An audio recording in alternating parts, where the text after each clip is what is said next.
Exaltado seja o nosso Redentor, Jesus Cristo.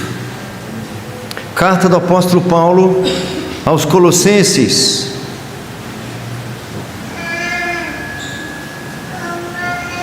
Como estamos caminhando já há algumas semanas, Colossenses, capítulo 3.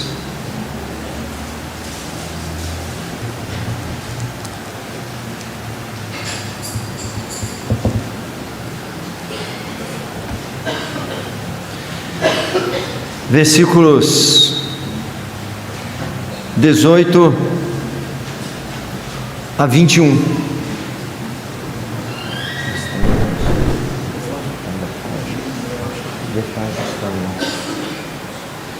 Colossenses 3,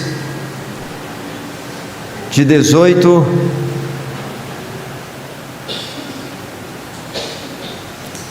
a 21. Eu lerei, os irmãos acompanhem a leitura do texto, e depois da leitura seremos conduzidos em uma oração, para não praticar nenhuma injustiça. A irmãzinha estava me perguntando já há algumas semanas por que não a convidava para orar. Então, depois da leitura, nossa irmãzinha Sofia nos dirigirá a Deus em oração, o que ela tiver vontade de falar. Assim diz o texto: esposas, sede submissas ao próprio marido, como convém no Senhor. Maridos, amai vossa esposa e não a trateis com amargura. Filhos, em tudo obedecei a vossos pais, pois fazê-lo é grato diante do Senhor. O 21. Pais, não repreendeis vossos filhos, para que não fiquem desanimados. Oremos, meus irmãos.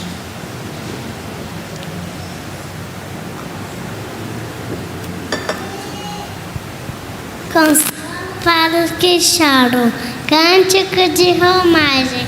Quando o Senhor restaurou a sorte de Sião, restauramos como quem sonha. Então nossa boca se encheu de risco e a nossa língua de júbilo.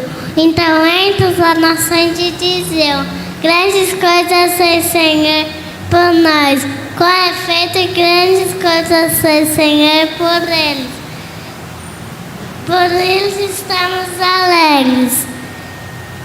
Restaura, Senhor, a nossa sorte, como as torrentes do Negueb, e com lágrimas semeiam, com júbilo ceifarão, e que sai andando e chorando enquanto semeiam, voltará com júbilo, trazendo sustente. Amém. Louvado seja o nome de nosso Redentor Jesus Cristo. Sem delongas, todos sabem qual é o tema que estamos já há semanas. Epístolas da prisão, Colossenses. Cristo, o excelso, o único e todo suficiente Salvador. No capítulo 3, do versículo 6, do versículo 5 até o capítulo 4, verso 1, nós encontramos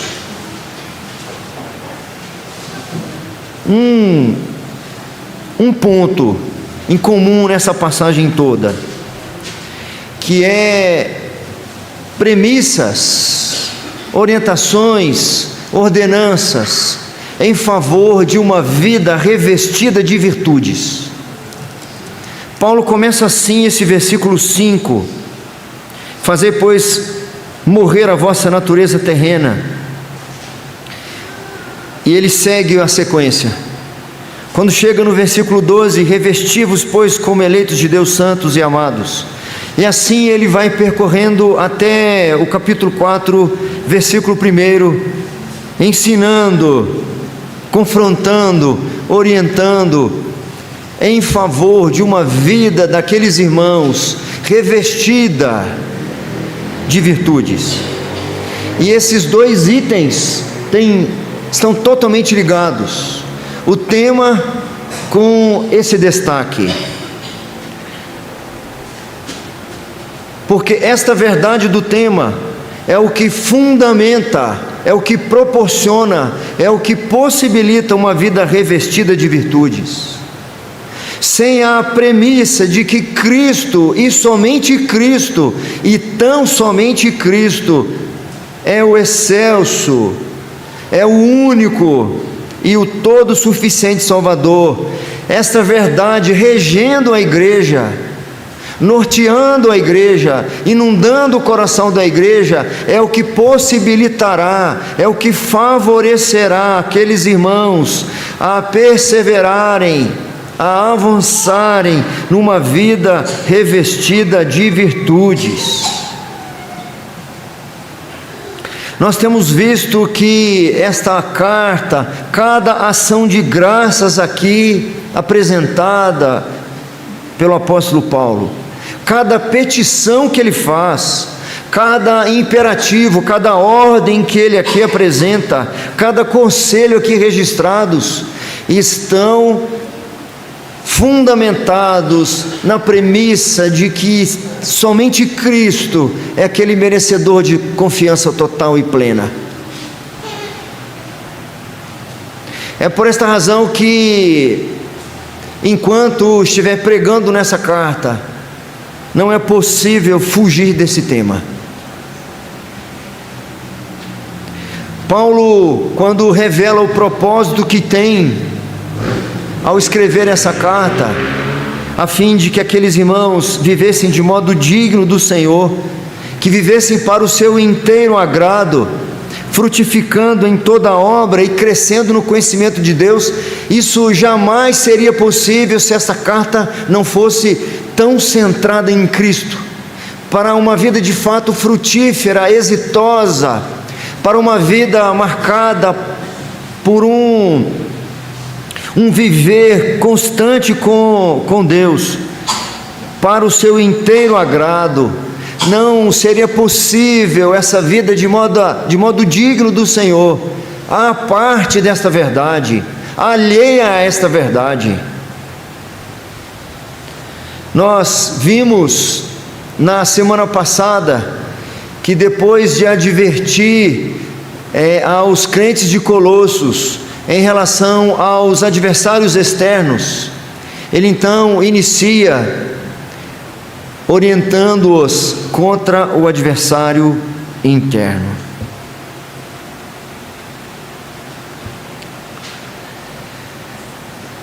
Até o versículo 11, ele estava ensinando sobre esta vida revestida de virtudes na prática entre os irmãos, no convívio comunitário. Paulo ensina-os que eles serão abençoados e abençoadores, que eles viverão entre os irmãos, vivenciando virtudes, exalando virtudes entre os irmãos, à medida que eles seguirem esse preceito, esta verdade de que Cristo é o único suficiente em suas vidas. Hoje, nesses versículos que lemos, 18, 19, 20 e 21, Paulo vai falar dessa mesma vida revestida de virtudes, em outro ambiente, em outro ciclo de relacionamento, agora na vida familiar. Isso tudo está interligado. Não é possível viver uma vida revestida de virtudes, ou seja, viver de modo digno do Senhor em família, se não houver virtudes sendo exercitadas e vividas. E para que essas virtudes sejam exercitadas e vividas em família, é necessário que cada integrante daquela família tenha sua vida fundamentada nos preceitos apresentados nesse tema. O marido jamais cumprirá o seu papel, jamais exercerá ou exercitará ou exercerá as virtudes das quais ele precisa estar revestido, se a sua vida não for fundamentada nesta verdade. Assim também as mulheres, enquanto esposas, assim ambos enquanto pais, e assim os filhos em relação aos seus pais. Esposas, sede submissas ao próprio marido, como convém no Senhor. O 19: maridos, amai vossa esposa e não a trateis com amargura. Filhos, em tudo obedecei a vossos pais, pois fazê-lo é grato diante do Senhor. Pais, não irriteis os vossos filhos, para que não fiquem desanimados. Assim como vimos na semana passada, o que vou dizer agora se repete e se repetirá, se o Senhor permitir, na semana que vem.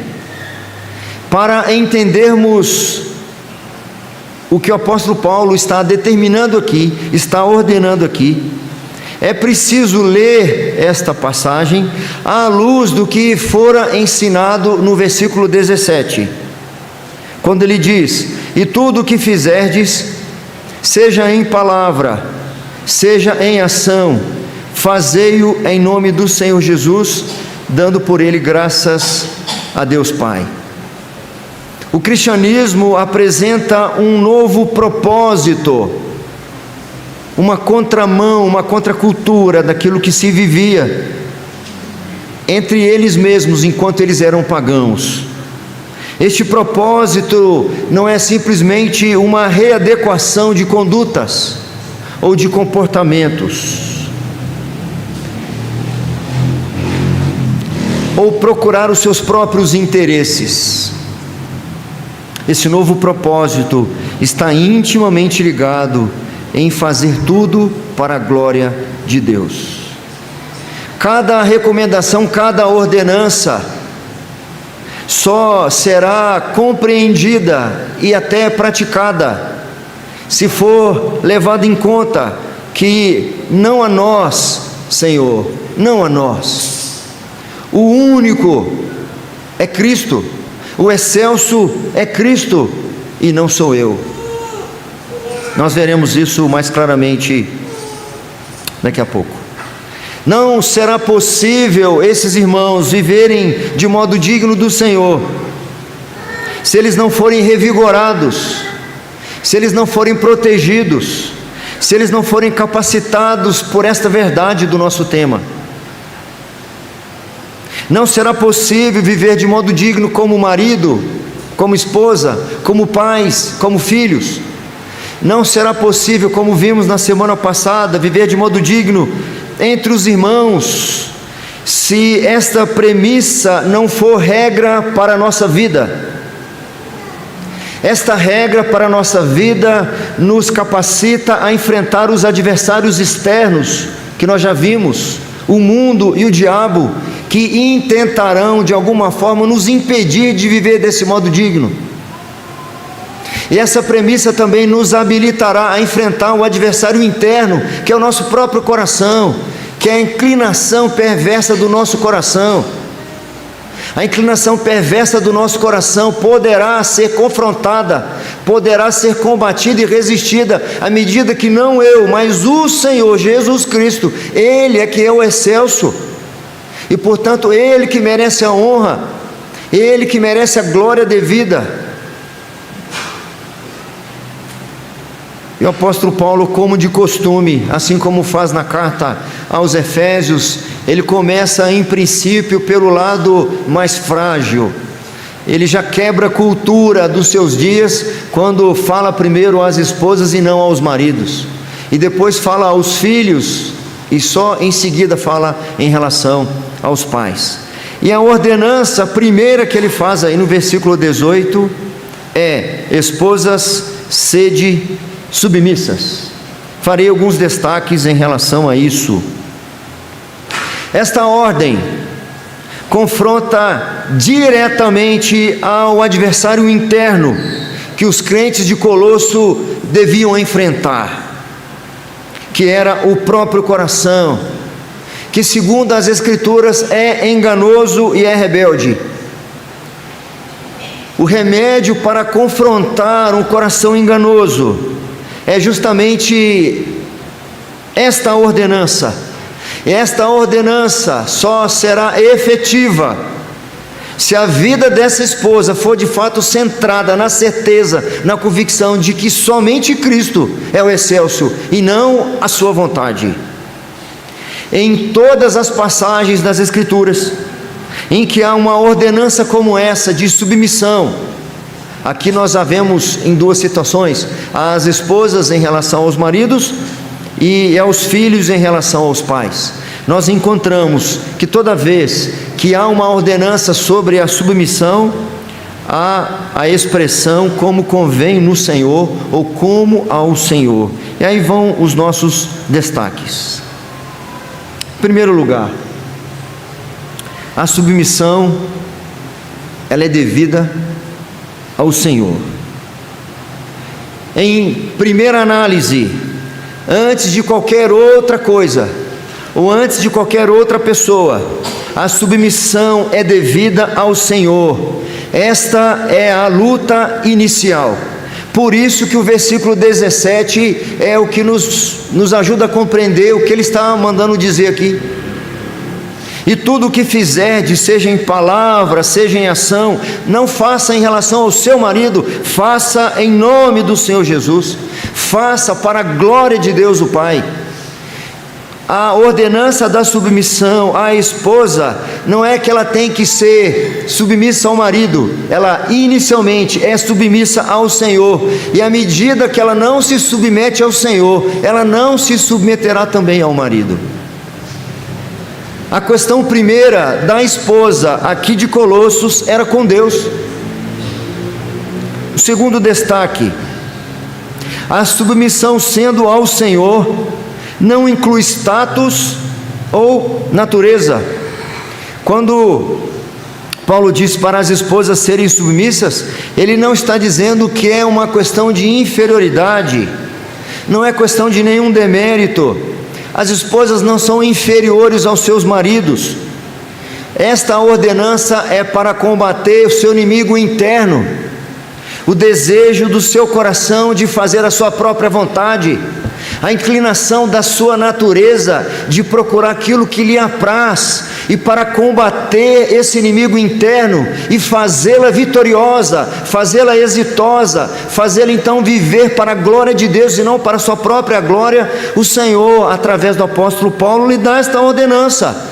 Mas isso não quer dizer que ela seja inferior, isso não é nenhum demérito, isso é um privilégio. Para Deus somos todos iguais, nem melhores nem piores, somos todos pecadores e carecemos da glória de Cristo. É uma outra mentalidade para encarar esta ordenança. Outro destaque: se esta submissão é como convém ao Senhor, então entendemos que a submissão é limitada pelo Senhor. Ou seja, por um lado, a minha submissão precisa ser maior do que a minha própria vontade, ou do meu desejo de ser submisso, porque a medida da minha submissão é o Senhor, é como convém ao Senhor, e não como convém ao meu coração, não como convém aquilo que me agrada. Então, em certa medida, a minha submissão será maior do que aquilo que naturalmente em mim seria. Eu terei de me submeter a coisas que eu naturalmente não gostaria de me submeter. E por outro lado, se essa submissão tem o Senhor como medida, é menor do que ela poderia ser, porque eu também não me submeterei naquelas coisas que o Senhor não requer que eu me submeta. Não é uma submissão burra, cega, uma submissão por submissão.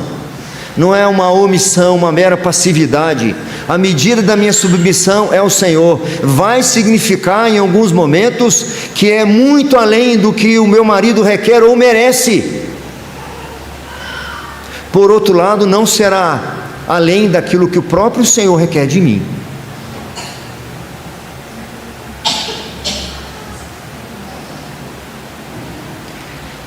A ordenança para a submissão da esposa em relação ao marido reflete o papel da igreja em relação a Cristo. Nessa carta, o apóstolo Paulo não se alonga muito nesse assunto. Ele o faz na carta aos Efésios, outra carta escrita também na prisão romana, no calabouço romano. E lá fica muito claro e muito evidente que, assim como a igreja se submete a Cristo, e é uma submissão prazerosa, abençoada, assim também deveria ser a submissão em relação aos seus maridos. A igreja se submete à liderança de Cristo. Isso significa que a igreja precisa ouvir e atender Cristo. As esposas precisam ouvir e atender seus maridos. É o que Paulo está falando nas suas cartas. A igreja também precisa entender que está sendo cuidada por Cristo. No caso das mulheres, eu coloquei até entre aspas, elas precisam deixar ser cuidadas.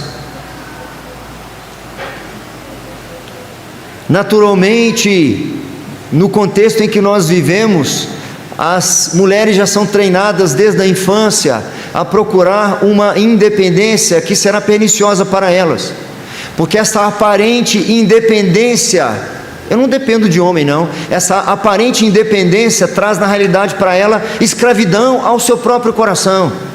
Então, quando o Senhor diz que ela deve submeter-se ao seu marido, significa que ela precisa deixar ser protegida por ele, deixar ser cuidada por ele. Muitas vezes elas resistem a isso. Outro destaque sobre esta submissão, que deve ser como convém no Senhor. Na submissão revela-se Cristo.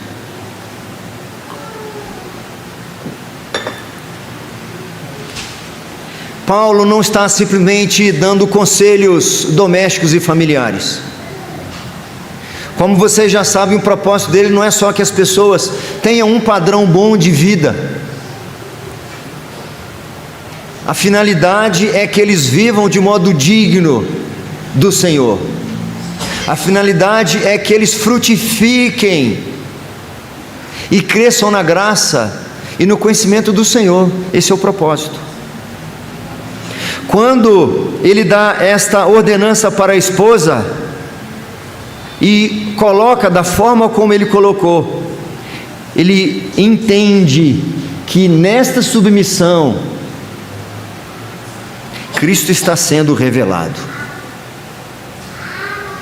Na relação de Cristo com o Pai durante a sua encarnação, ele revelou-se submisso.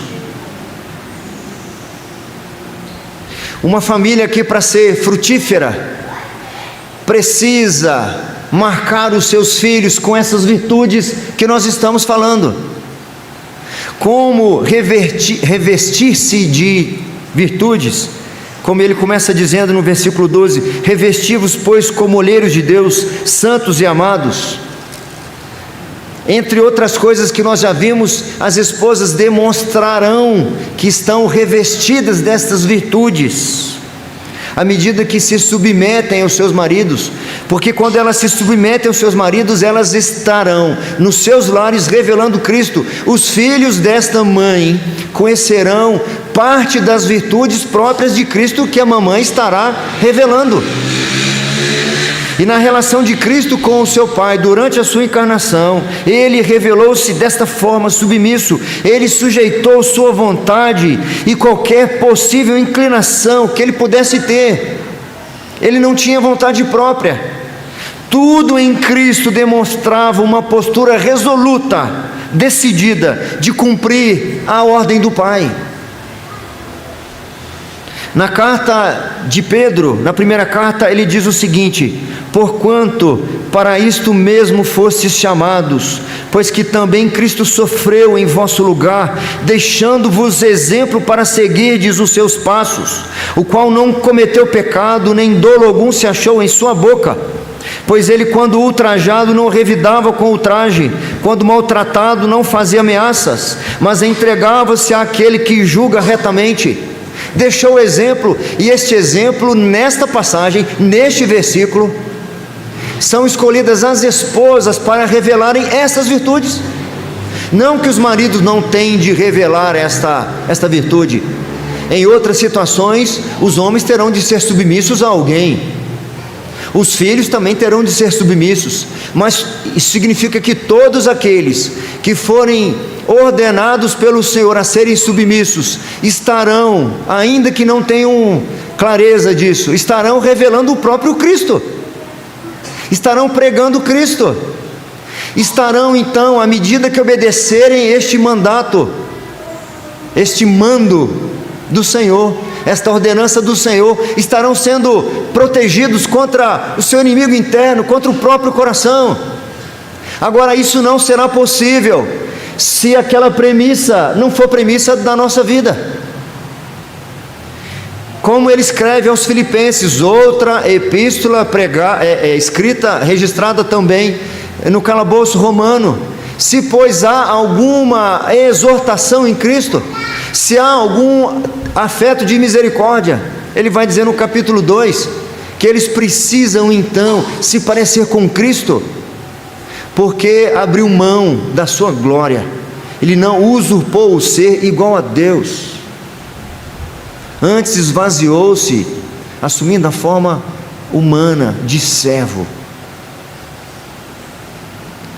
Naturalmente o coração é rebelde, e quando a ordenança sede submisso, ou no caso em particular, sede submissas aos vossos maridos como convém ao Senhor, Cristo estará sendo revelado. No Evangelho de João encontramos um outro texto que reforça isso para nós, sobre o caráter de Cristo, sobre a virtude da submissão em Cristo. Nesse ínterim, os discípulos lhe rogavam dizendo: mestre, come. Mas ele lhes disse: uma comida tenho para comer que vós não conheceis. Aquilo que é mais elementar para a minha sobrevivência não é essas marmitex que vocês trouxeram, porque ele estava na cidade de Sicar, quando os discípulos entraram na cidade. Jesus estava na entrada da cidade, lá no poço, quando ele teve diálogo com aquela mulher samaritana, e os discípulos foram lá trazer comida, e vem trazendo a comida para ele, e ele responde dessa forma: mestre, come. Mas ele lhes disse: uma comida tenho para comer que vós não conheceis. Diziam então os discípulos uns aos outros: ter-lhe-ia porventura alguém trazido o que comer? Disse-lhe Jesus: a minha comida consiste em fazer a vontade daquele que me enviou e a realizar a sua obra. Cristo, enquanto encarnado, foi caracterizado por uma vida de submissão, de sujeição. Rebeldia não tinha lugar no seu coração. Seu coração não tinha espaço para procurar os seus próprios interesses, sua própria vontade. E Paulo, entendendo que além daqueles adversários externos, aquelas vãs filosofias, ou o rudimento do mundo, ou o próprio príncipe da potestade do ar, que for agora envergonhado na cruz, havia um adversário interno que intentaria contra aqueles irmãos para que eles não cumprissem o propósito da sua vida. As mulheres não conseguiriam cumprir o propósito das suas vidas se fossem deixadas à mercê dos seus próprios corações enganosos e perversos. E elas resistem a esta ordenança.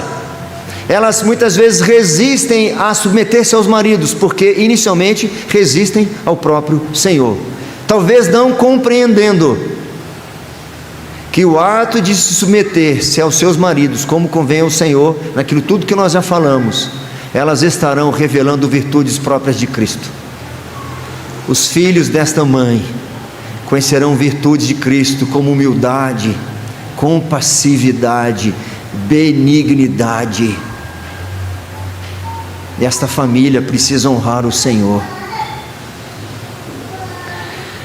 A próxima ordem que nós encontramos no versículo 19: como as demais que se seguirão até o capítulo 4, verso 1, também precisam ser lidas, compreendidas à luz do versículo 17. E tudo o que fizerdes, seja em palavra, seja em ação, fazei-o em nome do Senhor Jesus.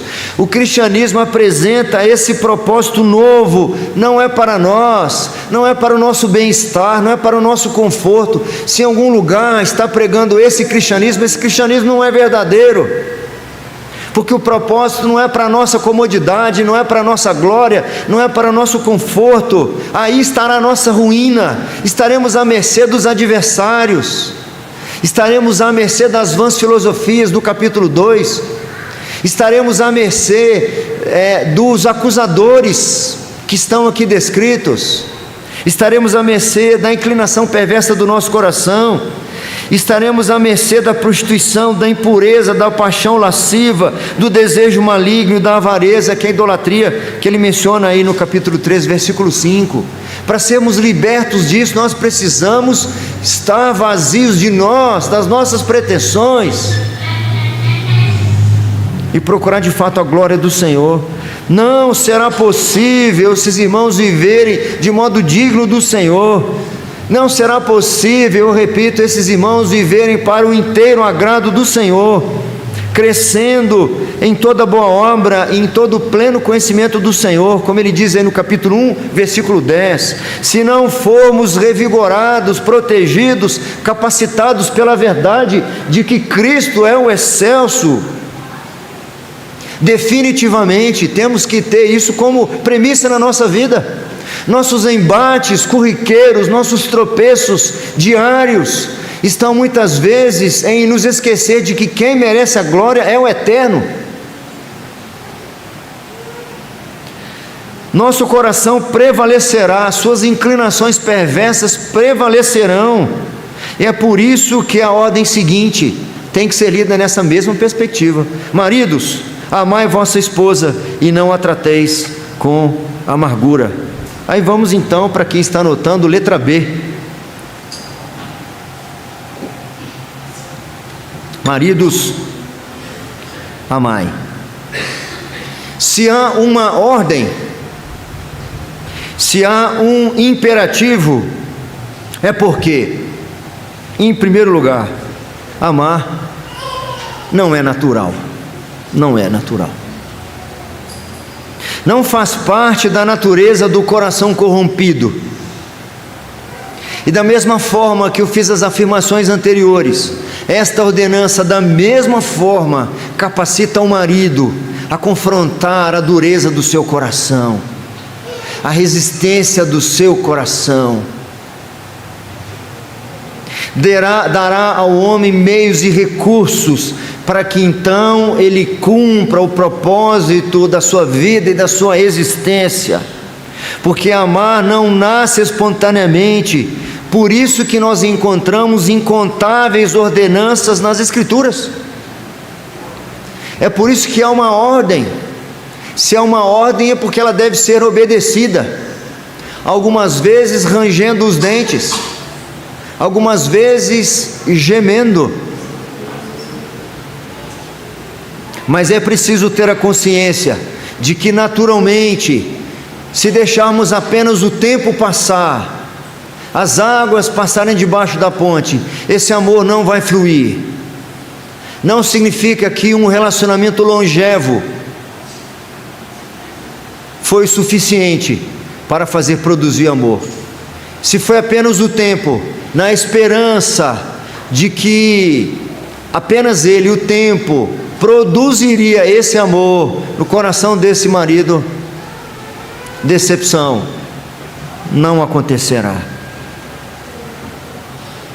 Segundo lugar, amar é virtude que combate o vício. Não resista à ordenança.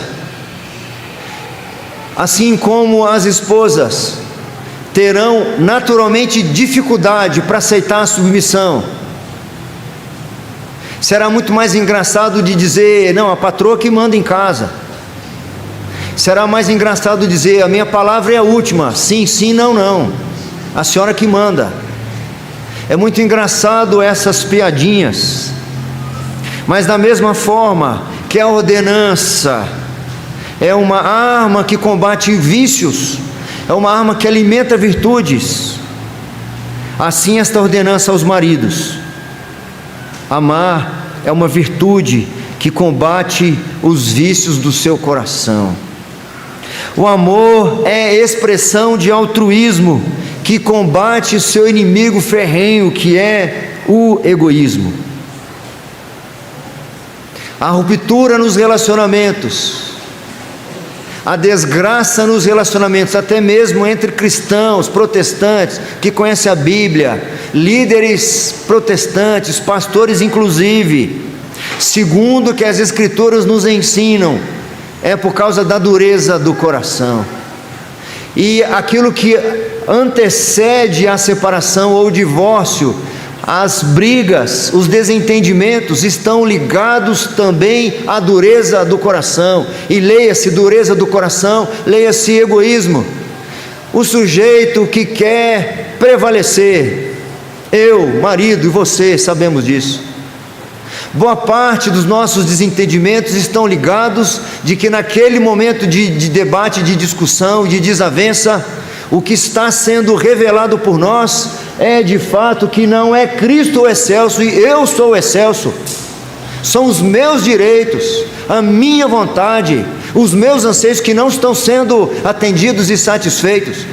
Naquela hora eu não me lembro destas ordenanças, de que eu preciso de fato amar, e amar significa confrontar esse egoísmo que naturalmente brota do meu coração, essa vontade de saciar-se a si mesmo.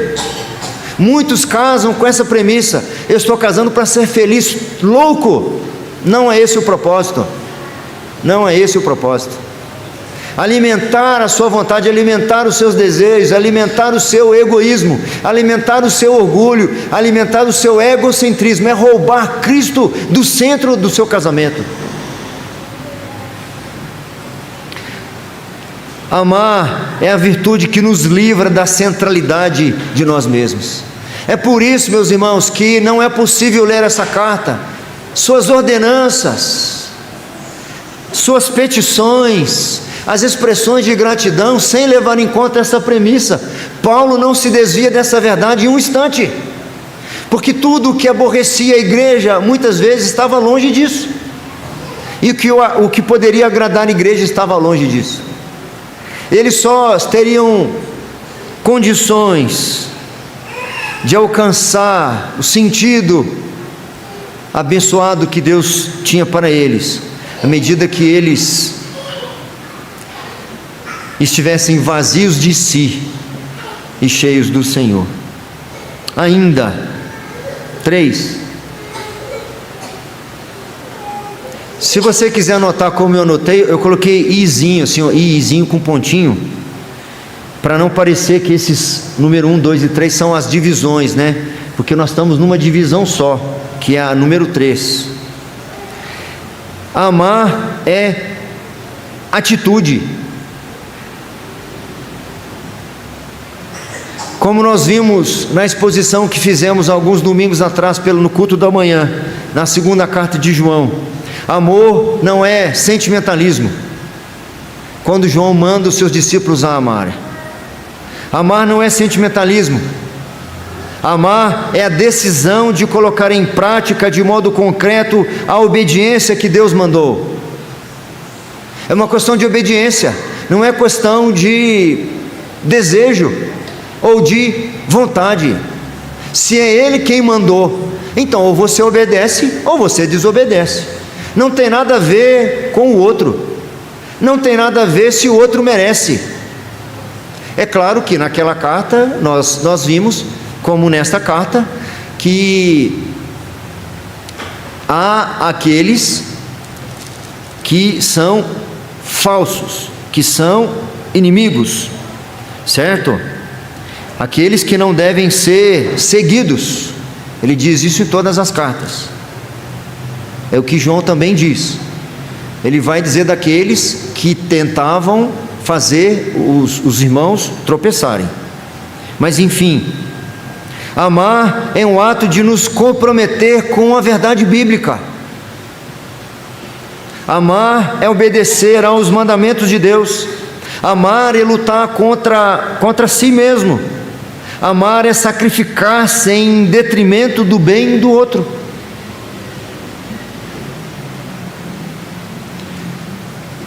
Quarto e último, em relação ainda à ordenança que o Senhor dá aos maridos de amar suas esposas e não tratá-las com amargura. Amar é revelar Cristo. Assim como para as esposas, elas revelam Cristo na submissão, revelam virtudes de Cristo, os maridos, quando obedecem a esta ordenança, eles também revelam Cristo. Jesus, como registrou João no seu evangelho, disse: ninguém tem maior amor do que este, de dar a alguém a própria vida em favor dos seus amigos. E ele o fez por amor. Da mesma forma que Paulo aqui não se alongou muito na ordenança às esposas de serem submissas, ele também não se alongou muito na questão dos maridos. E nós podemos tomar emprestadas as orientações e explicações que ele dá na carta aos Efésios.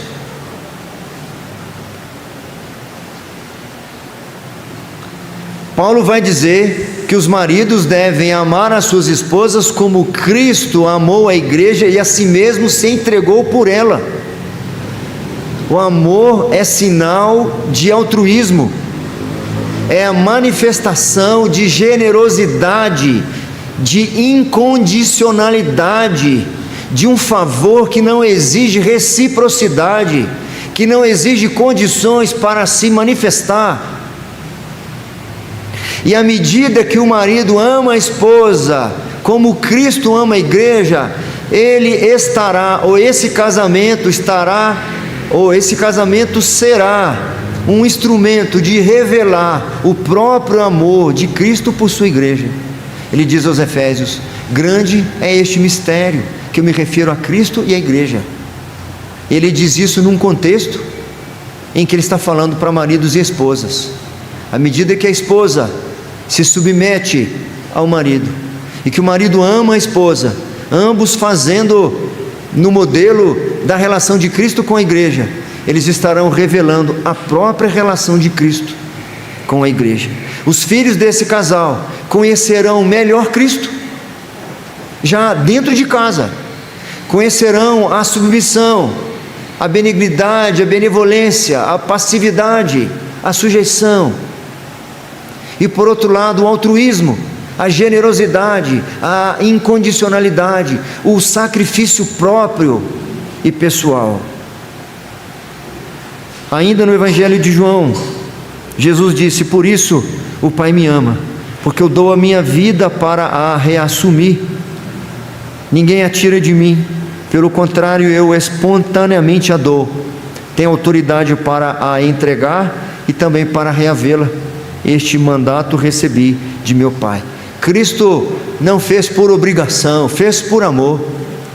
Ele tinha autoridade para não dar a sua vida, mas ele resolveu dar a sua vida em favor dos seus discípulos. No versículo seguinte, no versículo 20, nossa letra C, para quem está anotando, vem aí uma outra ordenança. Na realidade, a ordenança é a mesma, só que agora direcionada aos filhos. E tudo aquilo que foi falado em relação às esposas na submissão ao marido cabem aqui também, porque essa submissão também é ao Senhor. Diz o versículo: filhos, em tudo obedecei a vossos pais, pois fazê-lo é grato diante do Senhor. Farei apenas 2 destaques, que são mais específicos em relação aos filhos, mas para quem está anotando, pode copiar tudo no que nós apresentamos anteriormente. Aqui a gente vai afunilando, porque dá para repetir tudo o que foi falado lá atrás. Letra C, então: filhos, obedecei. Em primeiro lugar, o texto diz: obedecei em tudo diante do Senhor, assim como em qualquer ordem de submeter-se. O limite é o Senhor, não mais e não menos. Não é porque é filho que ele precisa fazer tudo o que os pais mandarem, se aquilo lhe afasta de Cristo, se Cristo não lhe mandaria fazer aquilo.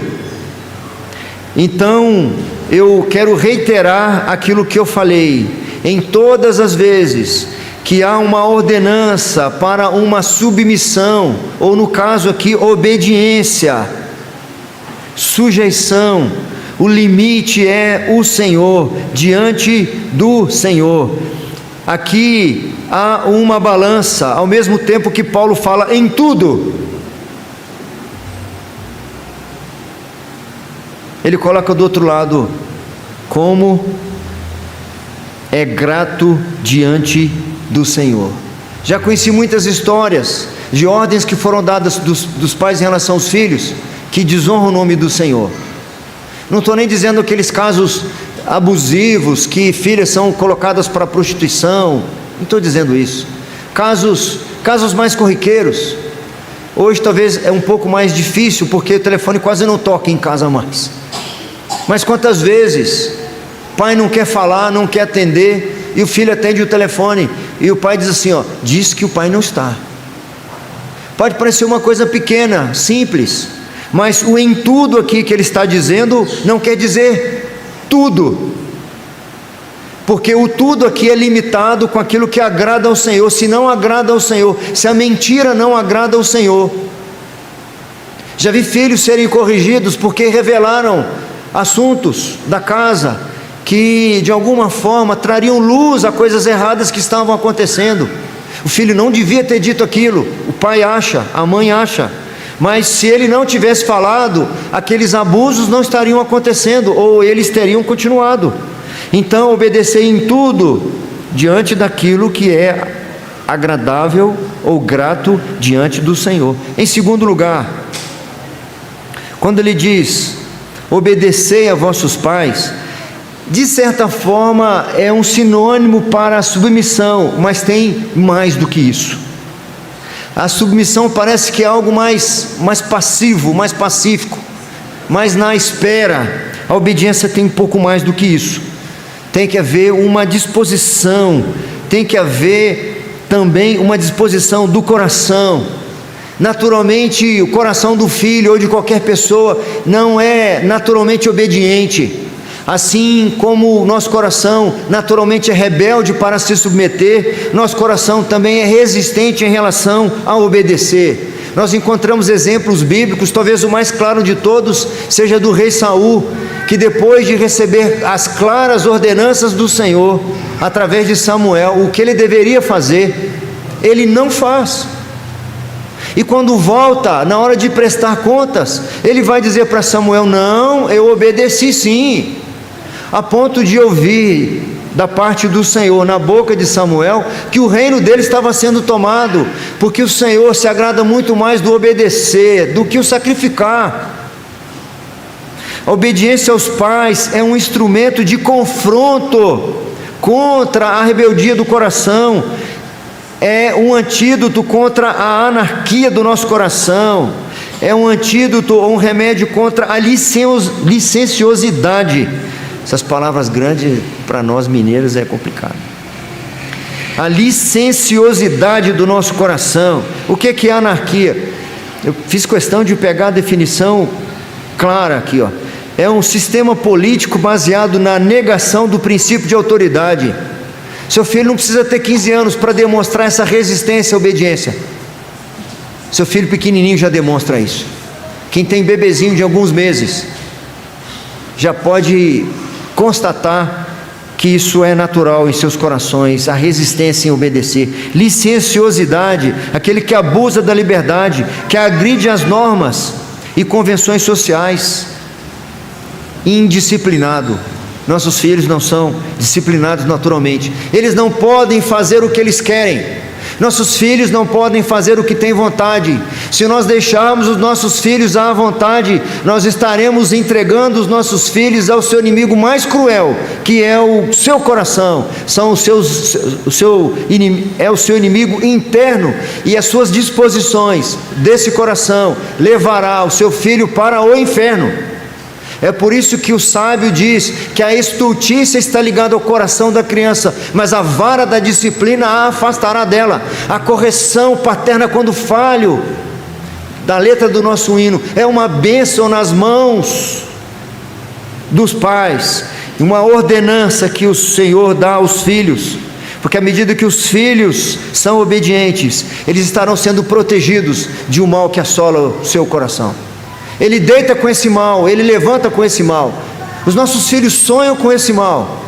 Eles abrem a boca com esse mal, porque os seus corações estão corrompidos. Eles naturalmente vão resistir a obedecer. Se eles não obedecem você, eles jamais obedecerão ao Senhor. E por último, esse só tem a letra, não tem nenhum pontinho embaixo, porque muito do que foi falado serve para a letra E, que é o último versículo, o versículo 21. Vamos ler juntos o versículo 21, meus irmãos, do texto sagrado. Pais, não deixe os vossos filhos para não fiquem desanimados. Só tem isso aí. Os pais foram colocados como autoridades. Quando digo pais aqui, estou dizendo pai e mãe. Os pais foram colocados como autoridades na família, revelando a própria autoridade de Cristo. Papai e mamãe foi colocado diante desses filhos como representantes do senhorio de Cristo naquela casa, e devem fazê-lo como Cristo faz. Apesar de terem autoridade, de se sobreporem aos seus filhos, eles não devem exercer ou exercitar esta autoridade, esta liderança, com abuso e com excessos. Talvez isso não seja muito significativo para nós nos nossos dias, haja vista que vivemos uma educação muito relaxada dos filhos. Talvez o risco maior seja a ausência de autoridade. Mas aqui significa as duas coisas. Não devo me omitir da autoridade, e não devo me exceder nela. Alguns anos atrás eu vi uma reportagem, e estava uma família sentada assim no sofá, e a câmera de frente para eles. Não aparecia o repórter. Estava falando sobre acidentes de filhos que pegavam sem habilitação, pegavam escondido o carro dos pais e sofriam acidentes e se envolviam em acidentes. Estava lá um casal e o filho no meio, a mãe, o marido e o filho, e as muletas atrás dele, do sofá. A mãe falou o tempo todo, o pai ficou quieto, revelando bastante coisa interessante para nós. Ali revelava-se uma grande omissão de autoridade. A mãe dizia assim: mas sabe como é que é? Filho adolescente, sabe, não ouve a gente. E ela foi falando, discorrendo sobre isso. No finalzinho o filho falou uma coisa só. Ele disse assim: vou deixar um recado para vocês, pais. Se vocês falarem não, é não. Se lá no passado eu tivesse ouvido não, a correção, quando eu estava desobedecendo, hoje eu não estaria usando muletas, porque ele adolescente pegou o carro dos pais, se envolveu no acidente e ele ficou com problemas de locomoção. A omissão de um lado e por outro lado, muitas vezes o excesso. Nós precisamos procurar o tempero, a orientação no Senhor. Eu tenho dito isso aqui muitas vezes, nós não corrigimos nossos filhos, porque eles simplesmente nos irritaram.